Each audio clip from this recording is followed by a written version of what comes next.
Dear students, SN ज्योति learning channel को subscribe कीजिए, bell icon को दबा दीजिए।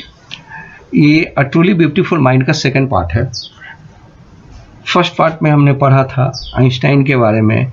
वो मिलेवा के नज़दीक आ गए थे, उनको पेटेंट ऑफिस में जॉब मिल गई थी और उन्होंने जो है एक बहुत फेमस थ्योरी दी थी, that is theory of relativity. और आगे जो है अब सेकेंड पार्ट में इसके आगे जो है हम पढ़ेंगे कि वो क्या हुआ था। देखिए, while Einstein was solving the most difficult problem in physics, उन्होंने थ्योरी दी थी और उस थ्योरी से बहुत डिफिकल्ट थ्योरी थी, बहुत फेमस थ्योरी थी, तो उसको सॉल्व करने में वो लगे हुए थे, मतलब उस पर रिसर्च करने में लगे हुए थे। His private life was unravelling. Unravelling means होता है डिस्टर्बेंस क्रिएट हो गया था, प्रॉब्लम क्रिएट हो गया था, मिस्टीरियस हो गया था, थोड़ा सा एक्सप्लेन करने में प्रॉब्लम आ रही थी प्राइवेट लाइफ में। था क्या problem? Albert wanted to marry Mileva right after finishing his study। वो अपनी स्टडी पूरा करने के बाद वो मिलेवा से शादी करना चाहते थे, but his mother was against. उनकी मदर नहीं चाहती थी, उनकी मदर नहीं चाहती थी कि अल्बर्ट जो है मिलेवा से शादी करे। She thought Mileva who was 3 years older than herself। Mileva जो थी आइंस्टाइन से 3 साल बड़ी थी। was too old for his son। ये too old लिखा हुआ है। too old का मतलब होता है कि वह एज में आइंस्टाइन से बड़ी थी, इसलिए उनके मदर का कहना था कि उनके बेटे के लिए वो सुटेबल नहीं है। She was also bothered by Mileva intelligence. Mileva बहुत इंटेलिजेंट थी और इतनी इंटेलिजेंट थी कि उनके मदर को उससे परेशानी होने लगी थी इंटेलिजेंसी से। She is a book like you, his mother says. उनके मदर का कहना था सी इज अ बुक, मतलब तुम जिस तरह से, आइंस्टाइन तो बहुत इंटेलिजेंट है, जितने इंटेलिजेंट तुम हो उसी तरह से वो भी इंटेलिजेंट है। His mother said Einstein put the wedding of.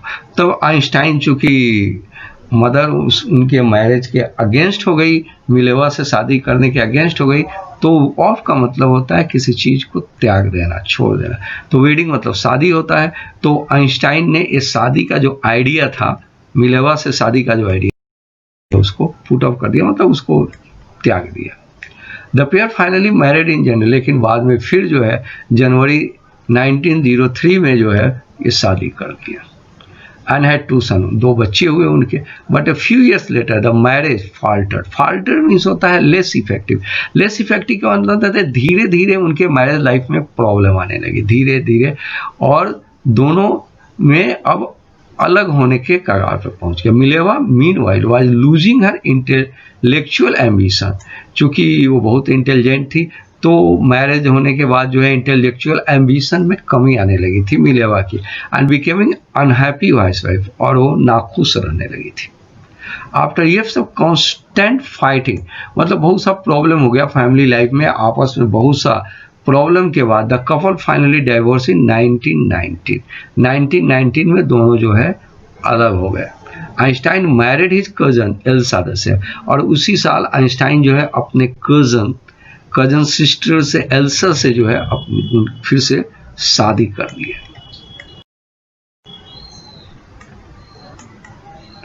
Einstein new personal chapter coincident with his rise to world fame. Coincident का मतलब होता है कि कोई भी इंसिडेंट, 2 इंसिडेंट जब आपस में टकरा जाए, तो वो एक थ्योरी दिए थे, उनका पर्सनल चैप्टर और वर्ल्ड में बहुत फेमस हो गए थे। ये दोनों एक ही साथ हो गया था। इन 1915 he had publish the general theory of relativity. और 1950 में उन्होंने एक थ्योरी पब्लिश किया, the general theory of relativity, which provided a new interpretation of gravity के बारे में नया एक्सप्लेनेशन दिया। इनकी थ्योरी ने ग्रेविटी के बारे में जो एक्सप्लेनेशन दिया, इससे बहुत ज़्यादा फेमस हो गया। एंड एक्लिप्स ऑफ सन, जो सोलर एक्लिप्स हुआ इन 1919, brought proof that it was correct. उन्होंने जो थ्योरी दिया था, उस थ्योरी, वो थ्योरी जो है इक्लिप्स जो 1919 में हुआ, उनकी थ्योरी को एक्यूरेट प्रूफ कर दिया, मतलब ये प्रूफ कर दिया कि उनकी थ्योरी जो है वो सही है। Einstein had correctly calculated in advance the extent which the light। calculated advance का मतलब पहले ही, एक्लिप्स होने से पहले ही उन्होंने कैलकुलेशन कर दिया क्या calculation? To the extent to which the light from fixed stars, जो लाइट आएगा वो फिक्स्ड स्टार से, कुछ स्टार को बताया कि जब उसकी लाइट आएगी would be deflected through the sun gravitational field, sun के ग्रेविटेशनल फील्ड के कारण वो डिफ्लेक्ट होगी, डायरेक्शन चेंज कर लेगी। इस सिस्टम को उन्होंने एक्लिप्स के पहले ही बता दिया, और एक्लिप्स जब हुआ तो ये एस्टिमेट किया गया, देखा गया तो वो करेक्ट हुआ। The newspaper proclaimed his work as a scientific revolution. इतनी बड़ी बात, पहले ही दूसरे स्टार के रेज को, लाइट को डिफ्लेक्ट होना, और कहाँ तक डिफ्लेक्ट होगा बता देना, प्रेस वालों ने इसे एक साइंटिफिक रिवोल्यूशन बताया। Einstein received the Nobel prize for physics in 1921। 1921 में उनको फिजिक्स के लिए नोबेल प्राइज मिला। He was showered with honours and invitation from all over the world. उन पे जो है सम्मानों की बारिश होने लगी। किसी चीज़ का सौ, देखिए वर्ड मीनिंग याद करना बहुत ज़रूरी है, तो हर चैप्टर का आप वर्ड मीनिंग जरूर याद कर लीजिएगा। उन पे सम्मानों की बारिश होने लगी, और इन्विटेशन फ्रॉम ऑल, पूरे दुनिया से उनको इन्विटेशन मिलने लगा आने के। लाउडेड बाय द प्रेस, लाउडेड मीन्स होता है प्रशंसा करना, प्रेज करना, यहाँ वर्ड मीनिंग लिखा हुआ। तो प्रेस वालों ने उनकी जो है बहुत प्रशंसा की। When the Nazi came to power in Germany in 1933, Einstein immigrated to United States.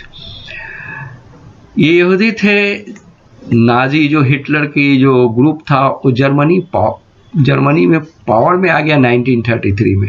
तो इन लोगों के लिए जर्मनी में रहना बहुत मुश्किल हो गया, तो अंत में इमिग्रेटेड मतलब होता है एक कंट्री से दूसरे कंट्री जाना।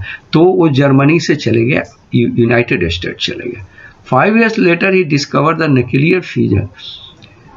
Berlin had American physicists in abroad. Berlin जो जर्मनी में था वहाँ पे न्यूक्लियर फ्यूजन हुआ, और फ्यूजन होने के बाद अमेरिका के जो फिजिसिस्ट थे अप्रोड मतलब होता है बहुत चिंतित हो गए। चिंतित ये हो गए कि न्यूक्लियर फ्यूजन होने से ये जो है नाजी जो है, जो हिटलर का ग्रुप है, ये बहुत बड़ा डिस्ट्रक्टिव आर्म्स बना लेगा। Many of them had fled from fascism.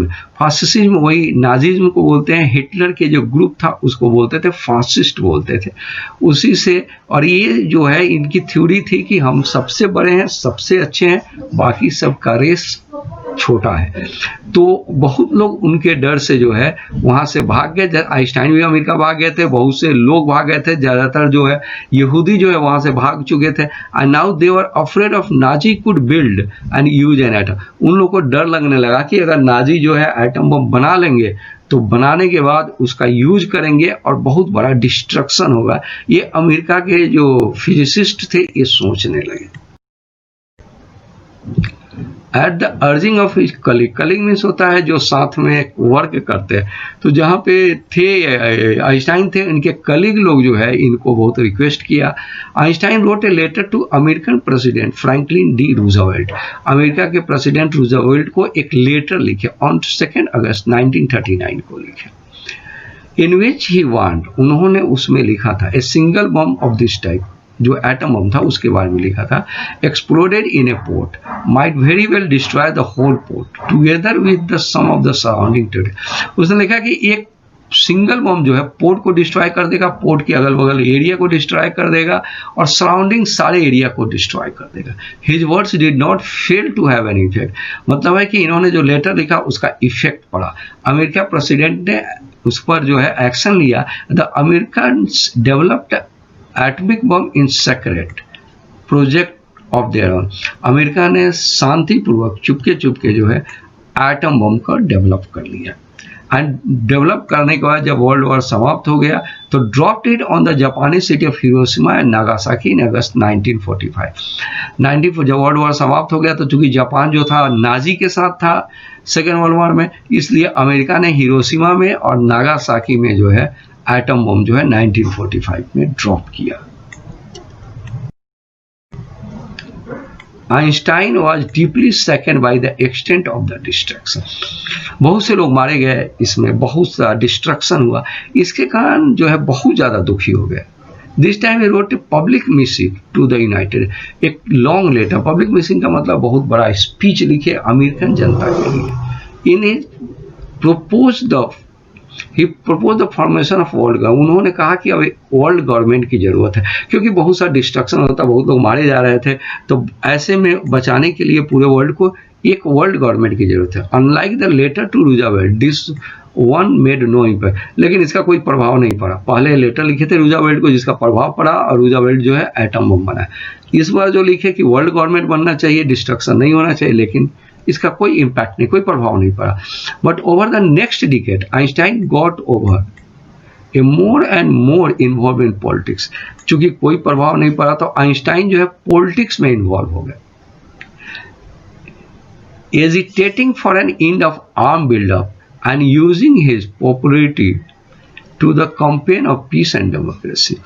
अब एजिटेशन करने लगे आर्म्स बिल्डअप के वजह, मतलब आर्म्स रेस में जो दुनिया जा रही थी उसके अगेंस्ट हो गए, और ये लोगों को जागरूक करने। Using his popularity to campaign means होता है लगातार जुलूस निकालना, एक्टिविटी शो करना, is for peace and democracy. ये पीस के लिए और डेमोक्रेसी के लिए ये जो है एक्टिव हो गए और इस पे कंपेन चलाने लगे। When Einstein died in 1955 at the age of 76 के एज पे इनका डेथ हो गया।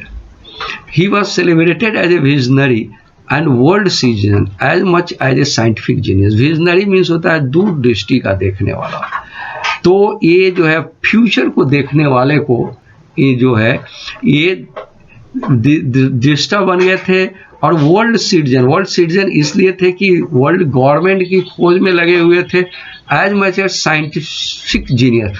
चूंकि ये साइंटिफिक तो जीनियस तो थे ही, लेकिन एक राइटर का ये कहना है कि सिर्फ साइंटिफिक जीनियस ही नहीं थे, बल्कि ये जो थे वर्ल्ड सिटीजन थे। दुनिया में शांति लाने के लिए इन्होंने बहुत सी एक्टिविटी की लास्ट अपने लाइफ के लास्ट आवर में, उसी को जो है इसमें लास्ट टाइम में राइटर ने दिखाया है। और ये जो है आपका जो है ये चैप्टर फर्स्ट पार्ट और सेकंड पार्ट इसमें है जो पूरा हो जा रहा है। और इसके बाद इसलिए लेटर लिखा क्योंकि उस समय जो था बर्लिन में न्यूक्लियर फ्यूजन के बारे में न्यूज़ फैल गई, और अमेरिका के साइंटिस्ट जो थे वो बहुत परेशान हो गए कि इससे जो है नाजी जो है बहुत पावरफुल हो जाएंगे और वो एटम बम बना के बहुत डिस्ट्रक्शन करेंगे। इसलिए रूजावेल्ट को लिखे थे एटम बम बनाने के लिए, और रूजावेल्ट ने इनकी बात मानी और एटम बम बना। What happened in the life of Einstein 1921 में उनको जो है नोबेल प्राइज़ मिला था, और नोबेल प्राइज़ मिलना उसके बाद से पूरी दुनिया में उनकी प्रशंसा हुई, उनका इन्विटेशन हुआ, और जो है चारों ओर जो है उनको बुलाया गया था। How did Einstein react to the bombing in Hiroshima and Nagasaki. Hiroshima and Nagasaki पर बॉम्बिंग होने के बाद से ये बहुत डीपली डिप्रेस हो गए, बहुत ज़्यादा दुखी हो गए, और इन्होंने कहा कि आर्म रेस बंद करना चाहिए, और इन्होंने उसके अगेंस्ट में कंपेन भी चलाया। Why does the world remember Einstein is a world citizen. World citizen के क्यों रिमेंबर किया जाता है? क्योंकि इन्होंने वर्ल्ड गवर्नमेंट के बारे में फेवर में स्टेटमेंट दिया, फेवर में कंपेन चलाया, और ये डिस्ट्रक्शन के अगेंस्ट हो गए, ये पीस के फेवर में बोलने लगे। और ये जो है आपका सेकेंड चैप्टर ये पूरा होता है। और आपसे फिर रिक्वेस्ट है कि चैनल को सब्सक्राइब कर लें। Thanks a lot.